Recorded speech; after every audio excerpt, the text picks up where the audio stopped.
Thank you very much. Thank you.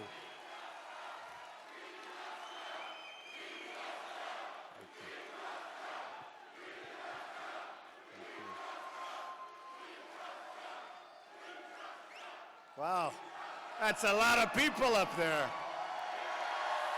Tremendous. Thank you. Thank you very much. I want to just start by thanking your great governor, who 22 years, the all-time record, but he's a fantastic guy, and to be here, been my friend right from the beginning. We had a good chemistry together right from the beginning. So I want to thank Terry for being here, and I want to thank your senator, Joni Ernst. What a woman, what a great person, and her beautiful daughter and husband. They're here someplace, I don't know where they are, but they are here, and I want to just thank them very much. You know, I've been watching these speeches at night, and boy, am I getting hit. Boom, boom, boom. I am getting hit, and they don't mean it, and there's a lot of lies being told, but I guess they have to do their thing. But I'll say this, we had a tremendously successful convention in Cleveland. Cleveland was amazing. And they call it a bounce, but we had a bounce like very few people have a bounce. All I know is I'm leading in the polls. We're leading in all of these polls.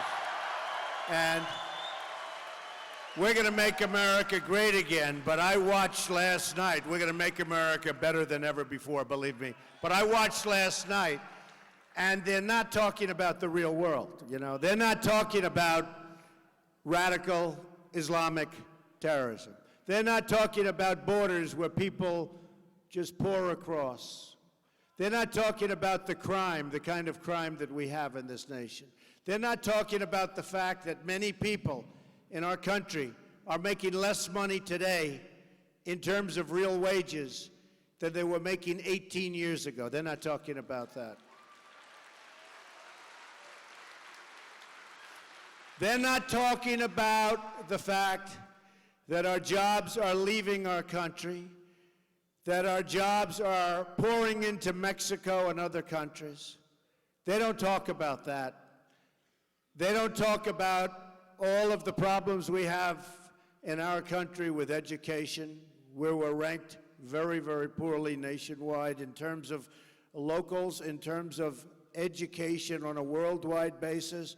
We are ranked so poorly, and they're not talking about that. They just don't talk about it. So I'm watching as everything is hunky-dory, everything is wonderful. They're not talking about ISIS and what ISIS is doing and our depleted military, where our military isn't being properly funded and it's being depleted, and where people leave the military at the top level, and they've said, and I've seen this, generals are leaving the military. One in particular said, we're in the worst state of readiness that we've been in since World War II, and he actually meant, I believe, much further than that. They don't talk about that. They're not talking about it. They're not talking about Obamacare. We're in Texas. They just had, going through Blue Cross Blue Shield, a 60% increase. And on November 1st, folks, you're going to see numbers that you're not going to believe, because Obamacare is a catastrophe. It is an absolute catastrophe.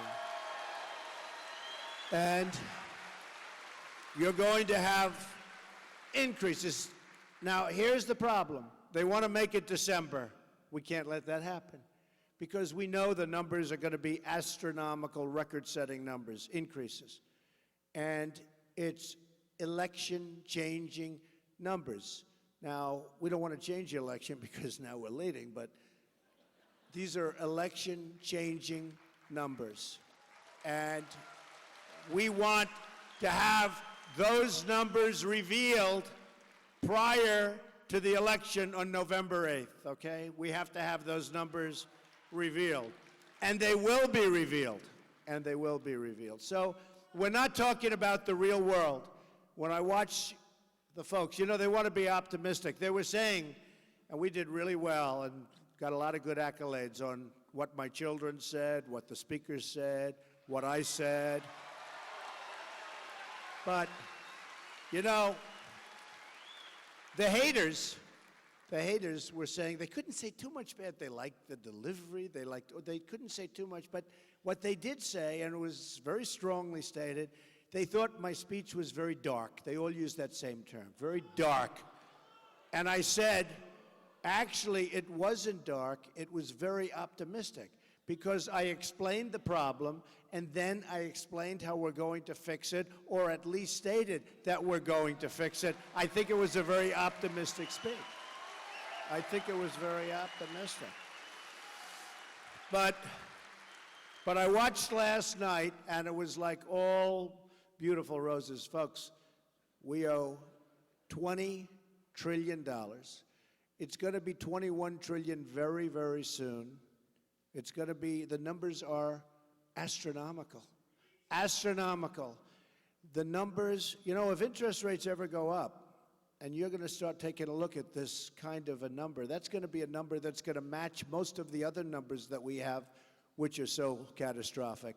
I mean, the only thing we have is the fact that we have low interest rates and we're not paying as much as you would normally be paying on this tremendous amount of debt. We're going to have to be very, very careful.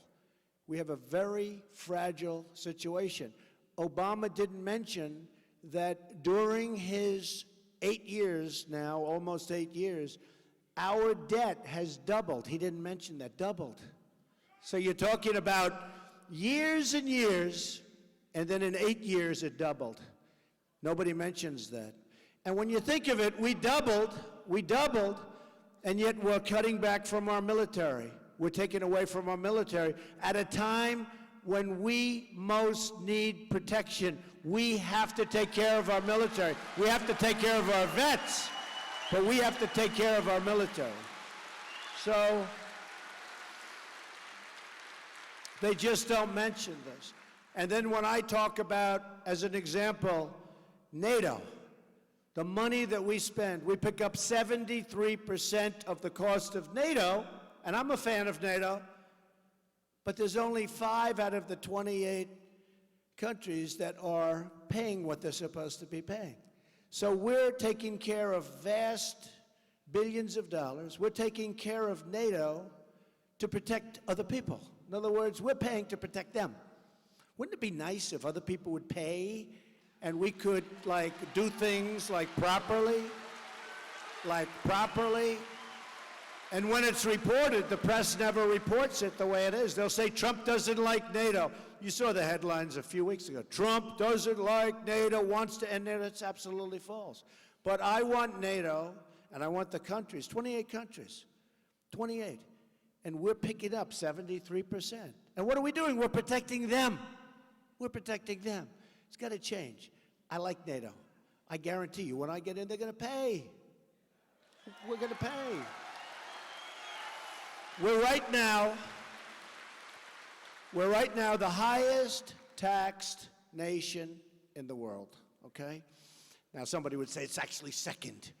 And another person said the other day, well, we actually think it's third. Okay, we're one of the highest taxed in the world, okay? We're spending a fortune. Our middle class, our middle income people are being decimated. Our corporations and our companies and our small businesses are being decimated with high taxes and, by the way, with regulations that are putting everybody out of business.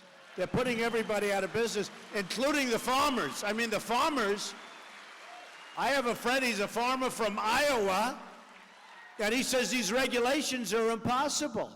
And every week they have new regulations coming down. And he's a farmer, a very, very good guy, successful guy, loves, all he wants to do is be a farmer. He doesn't want to have dinner with me. He doesn't want to watch the debates. He just wants to be a farmer. He said the regulations are so astronomical that, you know, he just doesn't know how people do it. And that's for farmers, and that's for the mines, and it's for energy, and it's for everything. It's become like a cottage industry, putting people out of business. And you know, we're competing with other countries, and those people don't have these problems. They don't have these kind of regulations. And by the way, some regulations are good. We need safety. We need clear clean, and I want clean air and water. We want things to be proper, but we have to get rid of a lot of the regulations that are stopping new businesses from forming and killing the businesses we have and making it impossible for those businesses to compete with foreign competitors. And you know, one of the things that surprises me the most, I will say, you know, to me taxes, and you lower the taxes, and that'll be great, and I would think that that would be actually more important than regulation. But over the last year, it all started on June 16th. Can you believe it? Here we are, we're 3.5 months away. 3.5 months away from making America great again. Remember that, making America great again.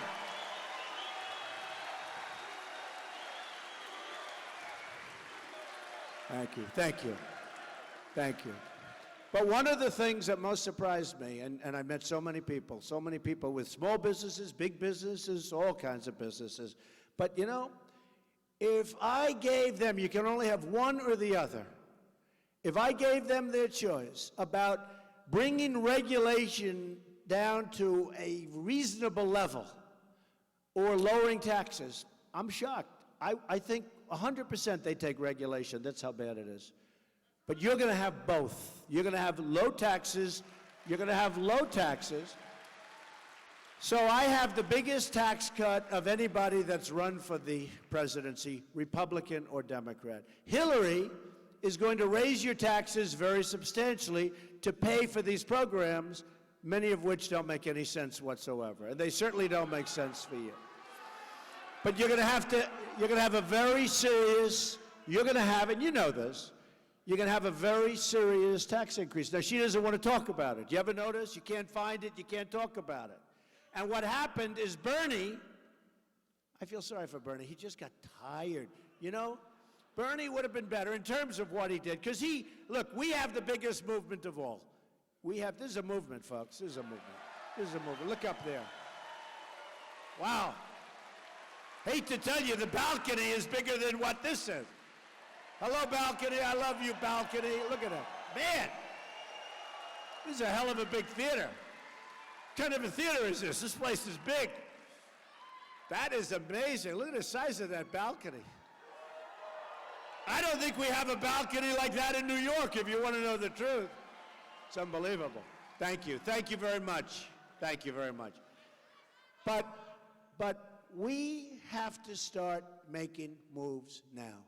We can't go for another 4 years of Obama, because that's basically what crooked Hillary Clinton is.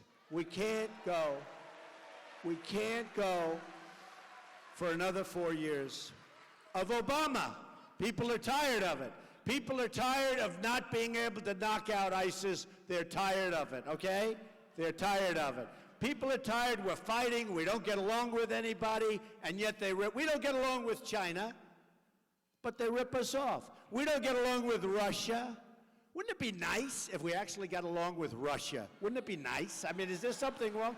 And then we say, let's go get ISIS. Let's go get ISIS right now. Let's go get them. Let's knock them out. And by the way, you're going to pay for a big chunk of it. And we're going to get other countries to pay for it. Because at almost 20 trillion already, we got to work on getting that down. For the sake of your children, for the sake of the country, we have to start getting it down.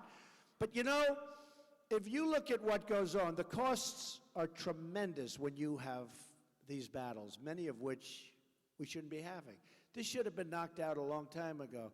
We fight politically correct wars. We let people know we're going to be bombing. How many times have I said, keep the oil? Keep the oil. We shouldn't have been in Iraq in the first place. I was totally against being in Iraq right from the beginning. You know, they like to say, well, maybe he wasn't. Let me tell you, right from the beginning, I said it's going to destabilize the Middle East. Totally destabilize the Middle East. Did it ever?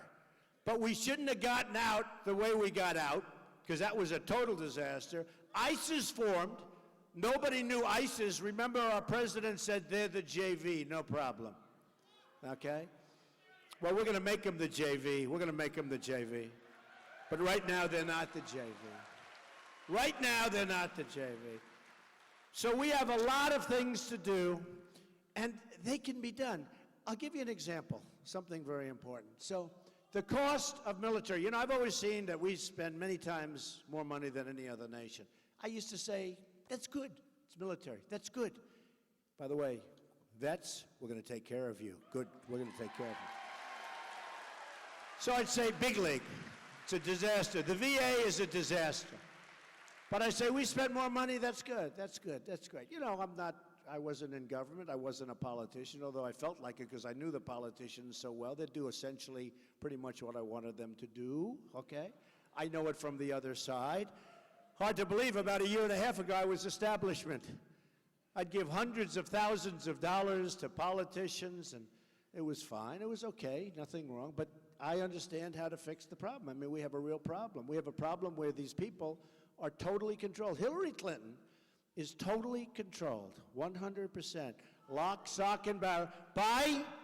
She's controlled by her special interests and her lobbyists and her contributors. I mean, they're sort of the same thing, and her contributors.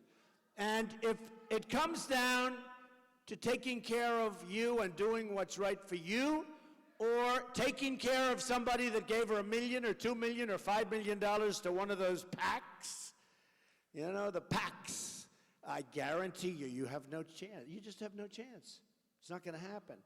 So that's the way it is. But who would have thought, when you hear all of the money we spend, that we take care of Japan? A lot of people didn't know that. You know, I was with a group of very sophisticated people yesterday. And I said, seriously, now I brought it to your attention. But let's say a year ago, did you know that we protect Japan? Did you know that we protect Germany? These are behemoths. These are magnificent machines. These are great countries. They send cars from Japan. You go out to I was in Los Angeles. They have ships, the biggest ships I've ever seen, with cars. And it's like NASCAR, Brian France. Brian France endorsed me, owns NASCAR. I love NASCAR. So I say, they drive off those ships like NASCAR. They're coming off those ships one after another from Japan. And by the way, I'm free trade. And you do business, and you send beef. But it's hard for you to send the beef, because they don't always want the beef. When I'm president, they're going to want your beef, I'll tell you. They're going to want everything that you're sending. They're going to want everything that you're sending. Right now, they send it back. They don't want it. You want to see an imbalance on budgets, and you want to see a trade imbalance. I mean, it's this floor versus that ceiling. You send beef, and guess what? They send cars by the millions. Folks, we're going to balance things out. We're going to have everything open, but we have to be treated with respect. We have to be treated right. But would anybody, you're going to make a lot more money, and it's going to be fair. Because our jobs and our blood and our money is sucked out of our country by incompetently drawn trade deals. But who would have known that we take care of these countries? And we take care, as an example, of Saudi Arabia. Saudi Arabia has nothing but money. If we weren't in Saudi Arabia, if we weren't there, they wouldn't be there for a month. You know who would take them over? Iran. Because we made Iran. You know, Iran was a struggling country. It was getting nowhere. Every year they were fighting with Iraq when Iraq was strong, before we decimated that country. So they were fighting. And they'd fight, 10 feet, 4 years, 5 years. Gas would be dropped by Saddam Hussein. Everybody would complain. They'd stop fighting for a little while, they'd rest, and then they go back to fighting. Okay, this is what they did. But they balanced each other out. So we decimated. Now what we've done with this Iran deal is made Iran a power. So we're giving them their $150 billion. I would have never done that. I would have said, sorry, folks, we don't have the money. I'm sorry. Don't have the money. No problem. We don't have the money. And I would have said, before we started the negotiation, I would have said to them, listen, before we start, you got to let our hostages go. Not at the end. And the Persians, you know, they're great negotiators. They would have said no, 100%. They would have said, no way. I would have said, you got to do it. Look, your country doesn't care and our country does. Looks bad. We can't have a negotiation while you're holding the hostages. They would have said no. To which I would have walked. I would have left the room. I would have said, bye-bye, enjoy yourself, bye-bye. And I guarantee you the plane doesn't arrive back in the United States before it has to turn around and go back. And they would say, absolutely, because what I would have done is I would have said, let's double up the sanctions. As soon as I double up the sanctions, you don't even arrive back. You just go right around, and now you start your negotiation. Second thing I would have told them, before we start, sorry, we can't give you the $150 billion back. Can't do it. They would have gone nuts, right? My father taught me, he said, son, you're too tough, you're too rough. You got to take the lumps out. I tell this story, people like this story. My father was a great guy. He was a tough guy, but he was good, and he had a great heart. But he was a good negotiator. He'd say, you're too tough. You got to take the lumps out. So let's say I didn't have Fred Trump as a father. Let's say I had another father, but he wasn't into, negotiation and business. So I would have walked in with my purse. I would have said, we're not giving you back the $150 billion. You're not getting it. You understand? And they would have said, the same thing back to me, right? And you'd never get together. Or it would take a hell of a long time for them to have recovered. Now, a little bit different because of Fred. Take the lumps out. I would have said, fellas, sadly, it is all fellas. I hate to tell the women. They haven't figured out that the women are smarter than the men, so they haven't figured that out. They will in about 100 years. No, in about 150 years from now. In 150 years, they will figure that out, but that's okay. I would have said, fellas, look, got a problem. We owe almost $20 trillion. We want to give you the money back so badly. Oh, you have no idea how badly. I want to go. I can't sleep at night wanting you to give that money back. But we don't have it. It's not there. It's not there. So we're not going to be able to give you back the $150 billion. And they're going to say, no way, we're going to leave. They're going to call us back. So now we have our prisoners and we have 150. So easy, so easy, so easy. But instead of that, we've made them a power, a tremendous power. So without us, Saudi Arabia would be gone. We're fighting in Yemen. And who are we fighting in Yemen? We're fighting Iran. We're fighting people we just made this horrible deal with. And when they asked Secretary Kerry, which is essentially the same thing as Hillary Clinton, because she's the one that got that crummy deal started, okay? Crooked Hillary. Wonder if they have any deals with Iran. Anybody know, do they have any deals with Iran? I wouldn't be surprised. But when they look at it, we say, let me ask you a question. They asked him, we're fighting in Yemen, and we're fighting Iran.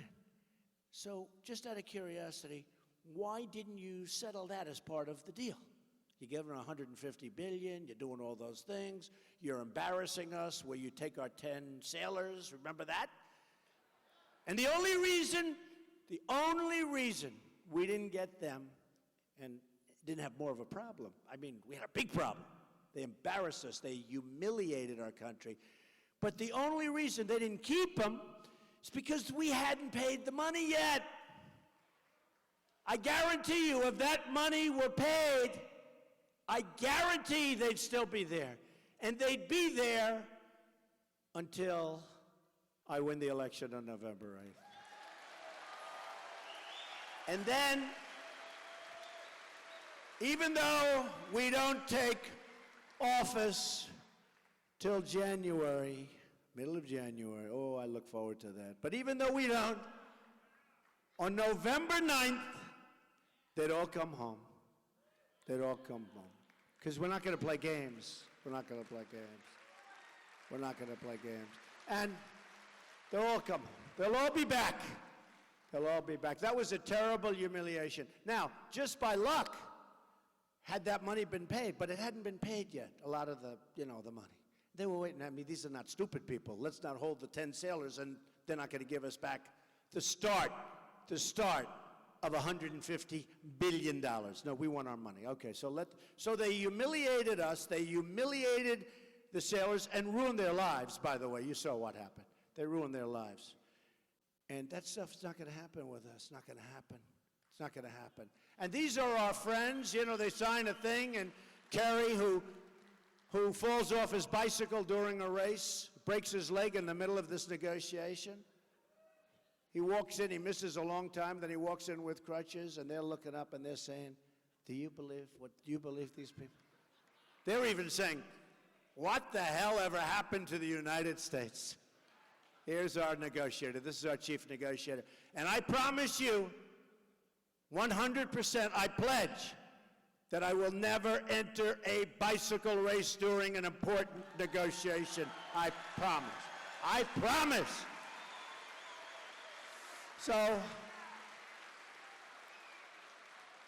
it would be a lot different. It would be a lot different. The biggest problem with the Iran deal is, you know, so much of that money has already is gone. You know, I hate to say, people say, what would you do? I say, oh, don't worry about it. But the money is already there. It's like terrible. So we've created this powerful country. And they're going to have nuclear. They're going to have nuclear, 100%. We've created this powerful, one of the worst deals. I don't mean between countries. I mean just one of the stupidest negotiations I've ever seen. If you study that at the Wharton School of Finance or at the Harvard Business School, you would see that they should use it as a case study. We never walked from the table once. We'd say, we would like this. They go, no. Oh, we'll take less. No, we want this. Oh, that's okay. We'll take it. This is the negotiation. This went on. And did you ever see a negotiation last so long? It never ended. You know, in all fairness, we're not sending rockets to the moon. The thing never ended. They go back, forth for years. And the bottom line is, we got fleeced. Now, when you have people that you're negotiating with, and the deal isn't even signed, it's not even done yet, and you see in the cities in Iran, in Tehran, you see them dancing in the streets and burning the American flags and calling us stupid, wouldn't you say that's an indication we're not making such a good deal? You know? That had no impact. That had no impact, honestly. That had no impact on our country. That had no impact on President Obama. Had no impact. So anyway, that's one of the things. So you have Saudi Arabia that we protect. Now Saudi Arabia's in trouble because if we don't protect them, right, it's going to be, you know, with Yemen, because Yemen has one thing that they really want. It's called a long border. They want the oil. And Iran wants that long, beautiful border. They don't want Yemen. They want that long, beautiful border to Saudi Arabia. Okay. So we protect Saudi Arabia. How about this? We have military bases in order to protect them. They were making $1 billion a day when the oil was high. Now they're making less, but they're making a fortune. But they were making $1 billion a day. They have nothing but money. I'm not knocking anything, but they have nothing but money. So we're protecting them. And we have military bases. How about this? We pay rent. We pay rent. Who's the genius that we pay rent? To protect them, we're paying rent. And they want more rent. How stupid are we? How stupid are we? You think Hillary Clinton is going to understand this stuff? She's not going to, because it's not instinctual. And even if she did, the people that fund the campaigns will say you can't do that. They gave you a tremendous amount of money for your presidential run, and you can't do that. And she'll say, you're right, I can't do that. Now here's the story. I funded my primaries. I'm funding millions of dollars in the general.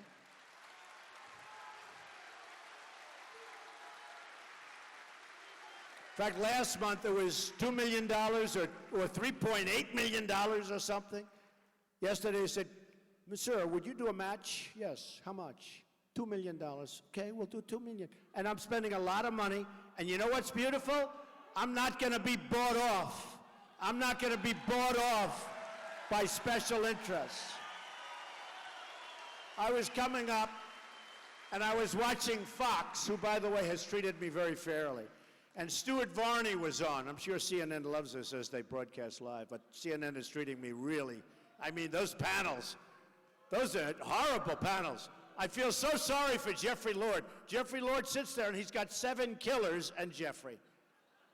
I mean, you talk about unfair stuff, but forget CNN. I'm not watching it anymore, so what difference? But I was watching, I don't watch it. You know, in life, you have to know how to live. So when things are unpleasant, you know what you do? You turn your head. You just forget it. So I don't watch. But I watched Stuart Varney today. He was taking Neil Cavuto's place for a little while. And they were talking about all the money pouring into Hillary's campaign. It's all Wall Street. It's so much Wall Street money. And then they said, but Trump money, not Wall Street money, and they have the lists of it. He's taken very little from Wall Street. In other words, the people that are putting up that money are going to have tremendous influence. I don't want any influence. I want to do the right thing for you. I want to do the right thing for the country.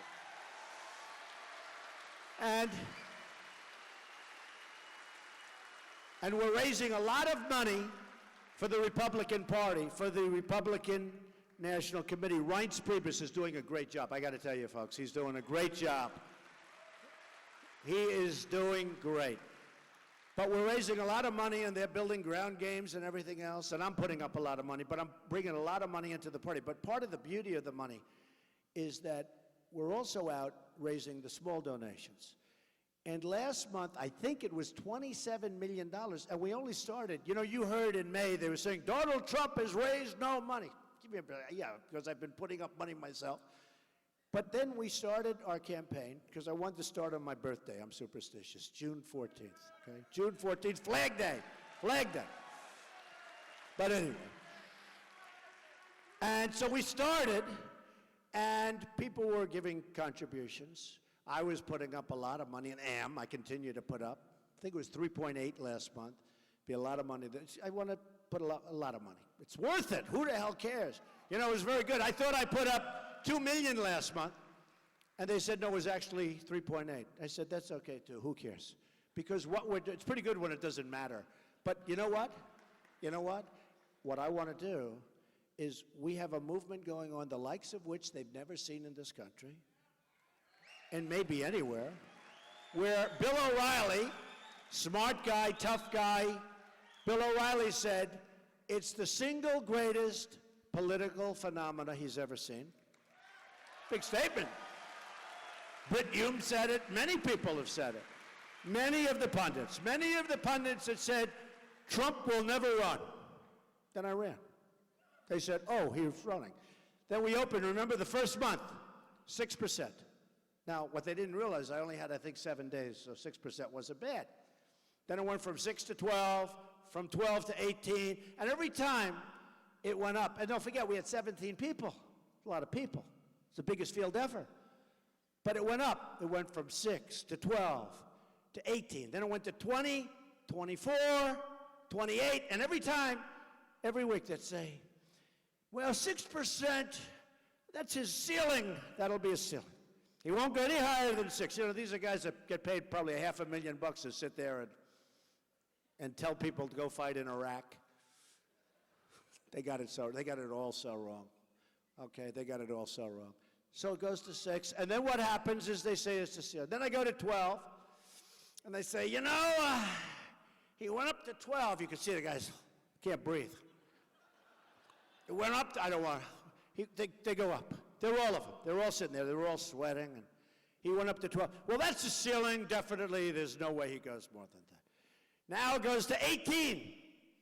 Oh, man. This is brutal. But that's the ceiling. No way he could go higher than that. Don't forget, that's 18 with 17 people. That's a lot. Next month it goes to 22, 24, 28.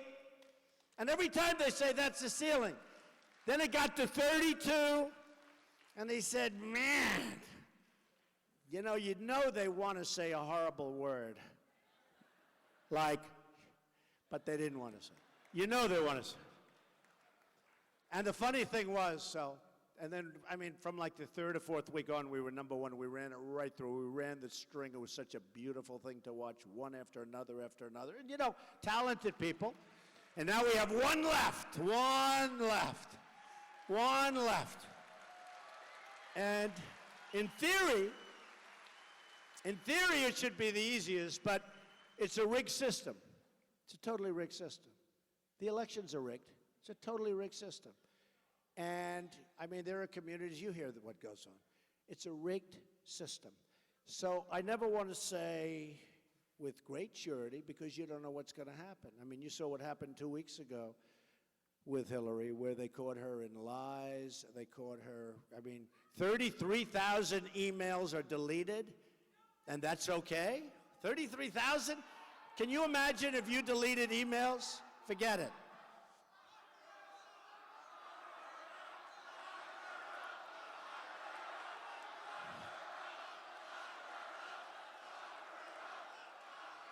Let's beat her on November 8th. That would be, that's right. But it is. It's a rigged system. And I think I used that word first. I used it a long time ago. I was talking about my primaries because I won Louisiana, and all of a sudden I noticed my delegates. I won, and I was starting to get less. I said, what's going on here? I just won. What do I know? You know, I'm new to politics. I'm winning these states, and I'm having delegates, and I'm getting less than people I beat. And I realized after about 2 seconds, because I'm like a smart person, I said, hey, wait a minute. Wait a minute. This is rigged. This is rigged. This isn't meant for me. This is a rigged deal. And then I started getting very tough and very mean and very nasty, and I started exposing it, that it's a rigged system. And Bernie's system was rigged with the superdelegates. I mean, it was rigged. But Bernie got so tired, he just wants to, you know what he's doing now? He's going home, he's sleeping. He just wants to go home. And I was going to say it before. What Bernie should have done, instead of selling out to the devil, which is what he did, Bernie should have quietly let everything happen, have his protests. He'll lose, have his protests, go home. He would have gone home a hero. Really. Now, he's on the other side of the equation, except with one thing, trade. He's the only one that gets it, trade. He was right about trade. And he and I were right about that. The difference is I could do so. I'm going to make phenomenal deals. He can't do that. He won't be able to do it. It's not his thing. But he was right about trade. He's saying our country is getting ripped off in trade. Our jobs are being taken away. We're losing our companies, all that stuff. Okay, he was right about that. So Bernie was right. But Bernie got tired, and he made a deal. And I was so surprised to see that he made that deal, because his legacy would have been much stronger had he not made that deal, had he gone in and said, I'm sorry, I can't do that. Then they pick Tim Kaine from Virginia, who really is like the wrong guy for Bernie. And I don't say, you know, I don't care. I mean, he said a lot of things about me. I never met the guy. Donald's this, he's that, he's that. Someday he'll meet me and he'll tell me. I mean, the things that were said about me. I mean, should I go through some of the names? Should I? No. You know what? I wanted to. I wanted to hit a couple of those speakers so hard, I would have hit them. No. I was going to hit them, so I was all set. And then I got a call from a highly respected governor. How's it going, Donald? I said, well, it's going good, but they're really saying bad things about me. I'm going to hit them so hard. I was going to hit one guy in particular, a very little guy. I was going to hit this guy so hard his head would spin. He wouldn't know what the hell happened. And he came out of nowhere. He came out of nowhere. They make deals with me. Would you help me with this? Would you make this deal and solve the problem? I solved the problem. I do a great job. I was going to hit a number of those speakers so hard their heads would spin. They'd never recover. And that's what I did with a lot of, that's why I still don't have certain people endorsing me. They still haven't recovered, okay? You know? Most of them are. I'll tell you, we have great endorsements. Ben Carson is a phenomenal guy. He endorsed me. I love him. We love Ben. Chris Christie, great. Marco Rubio endorsed. And Marco's doing well in Florida. Marco's, by the way, doing very well in Florida. And we're leading in the state of Florida, big league. But Marco's doing great. And Marco endorsed. But some have been hit so hard they have not, you know, just, and I sort of, even though they signed a pledge. They signed a pledge saying, you will, if you sign this pledge, you will endorse a candidate of the party, whoever wins. And a number of them didn't do that. Okay. So when I'm getting hit, he goes, So should I hit these people? No, I won't. But so here's what happened. So this very, very great governor, like your governor is a great governor, this very great guy's a friend of mine, calls me up. How's it going? I said, man, I've been hit. These people are hitting me. I'm going to go. And I was all set. I was going to go, and I was going to talk about each individual one of them. I was going to say that de Blasio's the worst mayor in the history of the city, but I won't say it. No, he's a terrible mayor. Probably won't be there too long because he's got problems like you wouldn't believe. But he's a terrible mayor. But I was going to say that, but now I won't say it. But I was going to talk about other people so viciously because I have so many things to say. And he calls me up. What are you doing? I said, what are you talking about? He said, don't hit there. Don't hit down. You have one person to beat. It's Hillary Rodham Clinton. One person. Hillary Clinton. He said, don't do it. I said, you know, but I really want to, I don't like when they're saying, because a lot of it's lies. Not all of it, but a lot of it's lies. Some of it's a little. I said, I just really, it makes me feel good. He said, Donald, you're my friend. You've done something nobody has ever done. Finish it off. Focus on Hillary Clinton. She's crooked as hell. She's going to do a terrible job. It's 4 more years of Obama. Don't worry about all these people that want to get up and want to get the spotlight for 5 minutes, and then they're going to go home and nobody's going to care about them anymore. Just go out and hit Hillary Clinton properly and win the election on November 8th. And you know, he's a very successful politician. And you know, I said to him, you're right, you're really right. But every once in a while, I still wake up, I say, boy, I want to, someday. I want to tell you, so I had a great experience in Iowa. Iowa was, you know, it was the first place. I spent a lot of time here. I love the people. I have so many friends in the audience, including the governor and including Joni and now her family. And by the way, Joni's going places. Joni's going places. Joni is somebody that's very formidable. She's very, very formidable. You got a good one. But, you know, but I'll tell you what. We're going to go out and we're going to do such a good job. And I started here, and it was a beautiful thing. I never saw fields. I love, you know, I'm one of John Deere's largest buyers. I buy millions of dollars. I like John Deere. I'm not going the Japan route. I'm not going the Komatsu route. And sometimes it's tough, you know, what they do with the yen and what they do with their currency and stuff. But I'll tell you, John Deere's a great company. And I buy a lot of John Deere stuff, a lot. We buy a lot. We buy a lot. But what I want to do, and when I came here, I learned about politics, actually, from being in Iowa with the caucus system. I'm not in love with the caucus system, by the way, I have to tell you. No insult. One thing I have to say before, a lot of people say, we hear they're moving Iowa to the back of the pack. Not going to happen, folks. 100% not going to happen. Because I'll be in charge if I win, and that's not happening.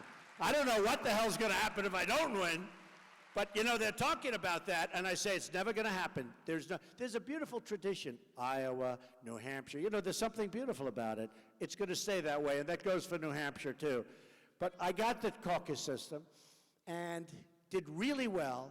I said, there's no way we can lose. And what happened is the people walked through the doors, and another group started talking to my people, talking, and they voted for somebody else instead of me. I said, man, that was amazing. That was my first thing in politics. I said, this is a dirty business. And I came in second. Now, second out of 17 is not bad. And actually, Marco, again, good guy, he came in third. And they said, a new star is born. Marco Rubio, unbelievable. The job he's done, unbelievable. Donald Trump had a massive defeat. That's the first time I ever did this, right? Donald Trump's second place was a massive defeat. I don't know, will he be able to make it? Will he drop out?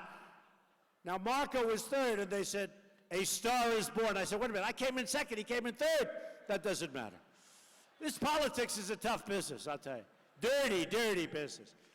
But it was the caucus system, because people would go in, and the other group did a great job. They had a lot of people in there, and they did a good job. They'd convince people. They'd say, no, Donald doesn't believe in this. He believes in this. Really? I didn't know that. I'll vote for you. It's a crazy world. But I learned a lot from Iowa. And because I really did well in Iowa, in all fairness. I did come in, how many people were there? 17 by that time? But I came in second, and a close second. And I then went to New Hampshire, and I did much better because of Iowa. I won New Hampshire in a landslide, and then I went on a run that was incredible. South Carolina, North Carolina, Massachusetts. I got almost 50% of the vote in Massachusetts with many people. I don't know how many people were in there, but many, many people. Many, many people, and I got almost 50%. And a lot of it had to do with Tom Brady, who's my friend, sitting, and who's a great, great quarterback and a great guy, an even better guy, sitting in his locker after a game, and a red "Make America Great Again" hat. And he's sitting there, and he's talking to the press, and they say, what's that up there? Oh, that's Donald. That's a hat. He was proud of that hat. And I got almost 50%. And everyone said, how did you get 50%? And it's like, in Indiana, I had Bobby Knight, right? Bobby Knight. When you have guys like this, Bobby Knight, how good was Bobby Knight? I tell the story. He called me a year and a half ago. He said, I don't know you, but you should run. I've been hearing about you. He's tough as hell. There's no games. He doesn't say, oh, how's the weather in New York, Mr. Trump? Is it lovely out? Is it lovely? How are the Yankees doing, Mr. Trump? No. Bobby Knight, great guy. He goes, I don't know you, but you should run. If you run, you're going to win. I said, you know, Coach, I'll tell you, Coach, here's a guy who won 900 games, 3 national championships, won the Olympics, won the Pan Am Games, and he had the last undefeated team in college basketball. Other than that, his career's been so-so. And they love him in Indiana, I'll tell you. And I love him. But he said, you should run. So I checked, and it was him and all that stuff. So I said, give me a number, Coach. I put it down. Then, like a year later, I win New York, I win Pennsylvania, I win all these states, like by massive numbers. But if you remember, Indiana, that was going to be the place. They call it the firewall. It was a firewall for me. I said, a friend of mine came up, he said, did you ever speak to a guy, Bobby Knight? I said, you mean the coach? It was a year ago, right? I said, yeah, he called me. He thought I should run. He said, man, if you could ever get the endorsement of Bobby Knight. I said, I think I could. And I told the story. I have this massive pile of papers on my left, massive, with all different things. You know, you ever have on your desk like certain things you sort of think you're maybe never going to use again, but maybe you will, and you sort of save. This is not the computers that we're talking about. You might be a lot better off. Because, boy, these computers, anything you put on a computer, people are going to find out about it. I don't know. The old days were better. You write something down, you put it in an envelope, you put it, and you hand it to somebody, and that's it. Now my son, who's 10 years old, he can crack any computer code. I mean, this is ridiculous. But I lift up this stack of papers. There's thousands, and there's his phone number sitting right there. I call him up. He sees the number. I've been waiting for you to call. And Bobby was great, and we became real friends. And we went around Indiana, and I'll tell you, it was amazing. And we had a tremendous victory, and it was great. And that's what we need now. And by the way, speaking of victory, another victory I had is choosing Governor Mike Pence, who's fantastic. Fantastic. So, just before I leave, I want to tell you two things. Two things, very important. We have, and you know, this is, can you believe I do like 3-4 stops a day? I'm not, you know the way I look at it? I have 3.5 months. 2 weeks ago it was like, we hit 4 months. When I started, I guess it was 1.5 years. But now it's like 2.5 months, 3.5 months. And I say to myself, why would I want to rest? I can rest a little bit after. Don't worry about it. If I win, I'm not going to rest either. Okay, don't worry. Don't get nervous like a politician. You know, we send them out to Washington, they become different people. They were going to end Obamacare. You had some in the state. They were going to end Obamacare. They were unbelievable. they were going to do such a job, they win. You send them, you wish them luck. They get to Washington, and they look at the beautiful ceilings and the beautiful, they say to their wife or they say to their husband, darling, now we've made it. Finally. Look. And then they vote any way they're told to vote, whatever it is. And you say, what happened? What happened? Don't worry, that's not happening with Trump, okay? I promise you. Promise you. I promise you. But two things. Two things. Supreme Court justice is so important, okay? I don't have to really go into it. We have Judge Scalia, incredible guy, died, so you have one vacancy. You could have 4, you could even have 5, you'll probably have 3, but this could be a presidency that chooses the most Supreme Court judges in history. Could happen. Could happen. Looks like a minimum of 3, but probably could be even more than that. I mean, we have 1 before we even start. And you see what's happening now all of a sudden with the tie votes and everything. It's very important. If Hillary Clinton gets in, she's going to put super liberal judges on the court. That's going to make our country Venezuela, okay? We can't have it. So 2 things. And I say to people, if they like me or if they hate me, they really have no choice. Really.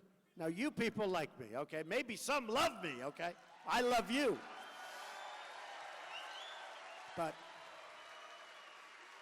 But Supreme Court judges. So I wasn't getting a lot of traction with that. It was very interesting. It was 4 months ago. And because I'm not a politician, a lot of these people that are very conservative were very concerned, and good people, but they were concerned, well, how do we know he's going to pick the right judges? Like they picked the right judges in the last. If you take a look at some of the judges that were picked, believe me, I could have done better. You know what I'm talking about. I mean, look at 2 or 3 of the judges that were put on that were going to be conservative. They turned out to be not so conservative. Okay. So don't tell me. But I said, I had an idea. I said, why don't I pick 10 or 11 or 12 judges? I'll get them from Federalist Society, which is really the gold standard. And I get it from Federalist Society. And I'll pick a list, and I'll pick from that list or somebody very close to that list. And I'll put out the list publicly, and I did it, and everybody felt good about it. I did it, and that's what's going to happen. These are great judges, highly respected. Conservative, great values, conservative. So Supreme Court judges is one. The second thing is TPP. We are going to not approve these horrible trade deals. NAFTA, you have to remember, NAFTA was signed by Bill Clinton. NAFTA is probably the worst economic trade deal in the history of the world, not this country. The history of the world. You go to New England, you go to Pennsylvania, you go to New York State, upstate New York, it's like a ghost town. You go to so many different places, and I've been to all of them because I've been traveling. I know I love this country. I've gotten to know this country so well. You see factories, you see buildings that you could just envision 25 years ago. The activity, the people, the employment, the love, the whole thing. They're crumbling.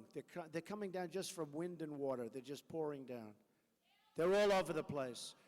Thousands of businesses, millions of jobs, signed by Bill Clinton. So now there's a new thing they want to do. TPP, Trans-Pacific Partnership. Hillary Clinton called it the gold standard, but she called it the gold standard recently. And then she saw me talking about it, and I said it's a disaster. Too many countries, 5,000 pages, and I guarantee you we're the only country that nobody's ever read it. Like Obamacare, thousands of pages, they went to Congress, nobody read it. It's a disaster, nobody read it. And nobody read TPP. And I said a lot of things, and I talked about it doesn't cover currency manipulation, which is the #1 tool in all fairness, and doesn't cover lots of other things. Plus, it's too complicated. We have all of these countries. If you see the lines, you got to see the lines. Bing, bing, boom, ba. It doesn't work. I want to make deals with individual countries. One deal, United States. One deal, United States. One deal, United States. One deal, United States. And if they misbehave, we say, we give you your 30-day notice. This is a 30-day notice. that we're canceling the deal. And you know what they're going to do? They're going to start behaving.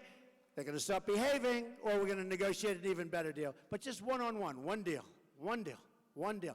Now, because what happens when you put all of these countries together, first of all, China, which isn't in the deal, is going to come in the back door, 100%. Okay, they're just watching. They are salivating over this TPP deal. But they're going to come in the back door. So I don't want to do nice, simple deals, beautiful. And also, some countries that haven't been so good to us are part of the deal. So, is right. You're a good comedian. That was very good. Good timing. But you know what? Nice and simple. And if for some reason they misbehave or they don't treat us right or they think we're not so smart, they do lots of bad things, we say, 30-day notice. We'll give them 30 days. Why not? Sounds good, right? 30-day notice, your deal is terminated. We can't terminate anymore because it's so complicated. And we have bad countries going in to this massive pot. We have good countries. And the bad benefit by the good. I don't want that. I don't want that. So it's nice and simple. So anyway, Hillary Clinton heard me talking about it. And all of a sudden she announced it. She said, I can't win the debate with that. I mean, I'm going to lose. So she announced that she's no longer in favor of TPP. She's against it. Oh, great. Except she had a problem.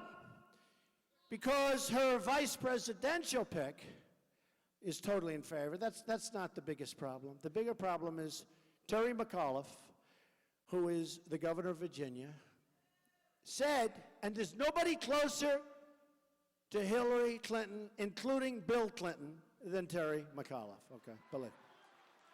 And Terry McAuliffe said 2 days ago, they were thrilled to hear this, don't worry, she'll approve TPP. That's what's going to happen. She'll find a couple of little words, they'll change them, and they'll approve it. This is what you're dealing with, folks.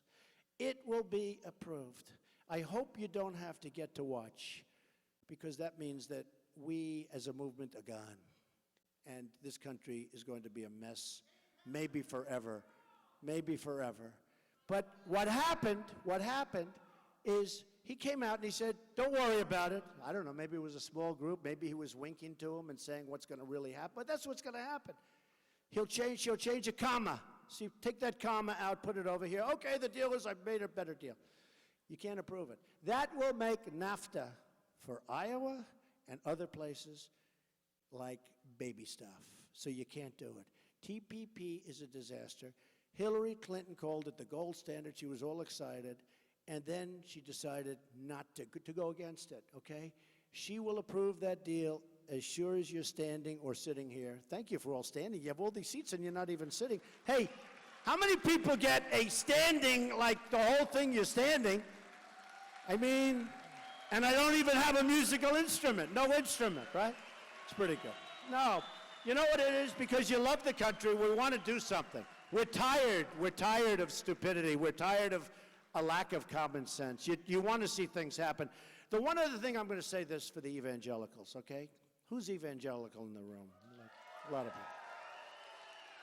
So I've had tremendous evangelical support. I went to places that I was supposed to lose, and I won in landslides because the evangelicals like me. And they don't think I'm perfect. I'm Protestant, I'm Presbyterian. They don't think I'm perfect, but they like me. You know what they said? He may not be perfect, but he's going to get the job done, okay? It's pretty good. You know? Jerry Falwell Jr.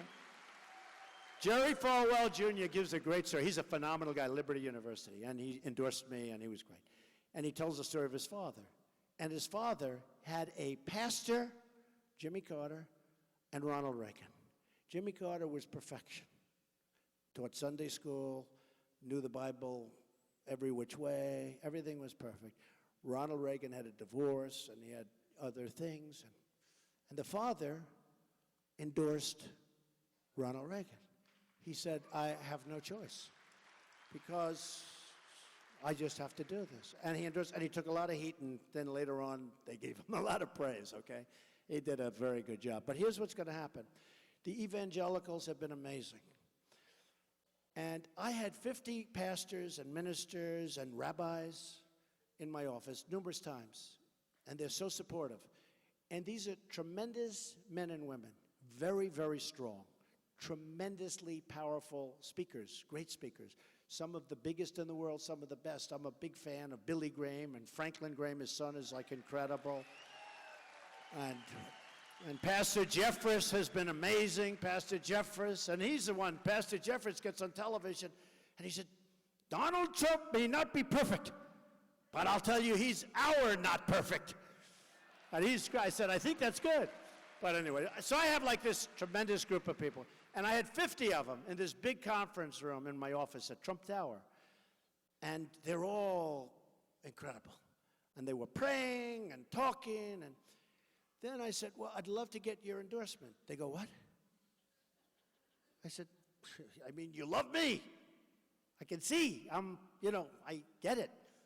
Well, we can't do that. I said, how is that possible? And they didn't even know because they've gotten so used to this. Their voice has been taken away.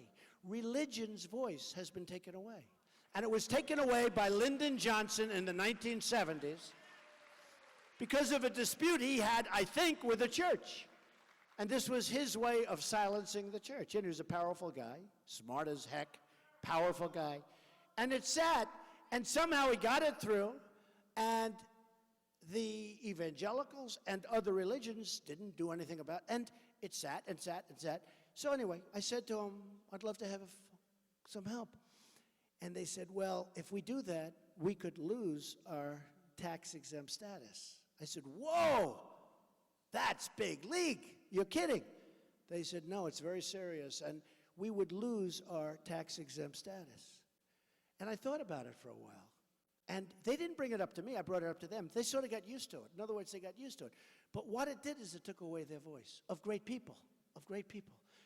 And I said to them, you know what? I had another meeting. I said, you know what? I've never been so moved by words of great people that don't really have the right to use those words. And I said, basically, and I pointed down 30 stories below, and I said, so basically those people walking up and down the street have more power than you do because you're not allowed to use your voice, because you're restricted from using your voice. And I said that if I win and if I become president of the United States, we're going to get rid of that Johnson Amendment, and we're going to let the evangelicals, we're going to let Jewish people, we're going to let Catholics, we're going to let people have their voice. And I really believe that's one of the reasons that religion in this country is going in the wrong direction. I have to say it. And they said to me after that, they said, you know, it's amazing. We've been looking at this for years, but we never think about it. We don't, and it's like they got used to it. Like, it's just like something they wouldn't have brought up. But I brought it up because I couldn't understand how these incredible people with these incredible and this incredible power, in a sense, how they were so timid outside.